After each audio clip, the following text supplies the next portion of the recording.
ప్రియులారా, ప్రభునామమున మీకు అందరికీ వందనాలు. ప్రత్యేకంగా ఈ సంగతులను మనం చూడనై ఉన్నాము. అదేదనగా శీల అన్న పేరట దాదాపుగా అపోస్తుల కార్యముల గ్రంథంలో 13 వచనాలు ఉన్నాయి. చూద్దాము. మీరు బైబిల్ గ్రంథం తెరిచి 15వ అధ్యాయం 22వ వచనం మొదటి సంగతిని మనం చూద్దాము. ఆ వచనంలో నుండి 6 విషయాలను మీ ఎదుట ఉంచుతాను, సరేనా? మొదటిది, ఈ వచనం చదివినప్పుడు సహోదరులలో ముఖ్యుడు. ఎంత మంచి మాట! సహోదరులలో ముఖ్యుడు.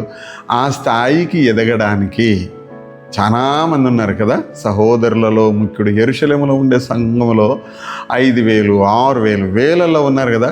ఆ సహోదరులలో ముఖ్యుడు. ఎంత భక్తి, ఎంత బాగా ఎదిగాడో కదా. సహోదరులలో ముఖ్యుడు. ఆ విధంగా ఎదగాల్సినటువంటి అవసరత ఉంది. రెండవ సంగతి ఏంటంటే, అపోస్తలులు అంతియోకయకు పంపడానికి ఎవరిని పంపాలబ్బా? పౌలు బర్నబాతో అంతియోకయకు అని అంటే ఈయన ఆలోచనకు వచ్చాడు. ఎంత మంచి మాట! అంటే అన్ని వేల మందిలో శీల జ్ఞాపకానికి వచ్చాడు అంతియోకయకు పంపడానికి.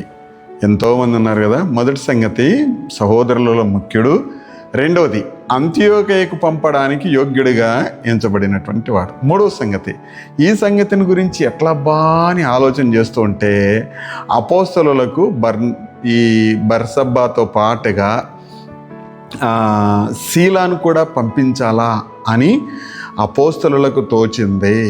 అపోస్తలులు శీలాను పంపుదాములే అనుకుంటుంటే పెద్దలు వచ్చేసినారు. 4వ పాయింట్, పెద్దలు వచ్చాయా, మాకు కూడా శీలాను పంపాలని ఆలోచన వచ్చింది అని పెద్దలు మాట్లాడుతుండగా సంఘస్థులు వచ్చారు.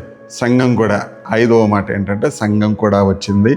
సంఘం మాకు కూడా తోచిందయ్యా. ఈ సమస్య అంతట్లో మరి చక్కగా మాట్లాడగలిగిన వ్యక్తి ఎవరైనా ఉన్నారు అని అంటే శీలను పంపుదాం అని నిర్ణయించుకున్నారు.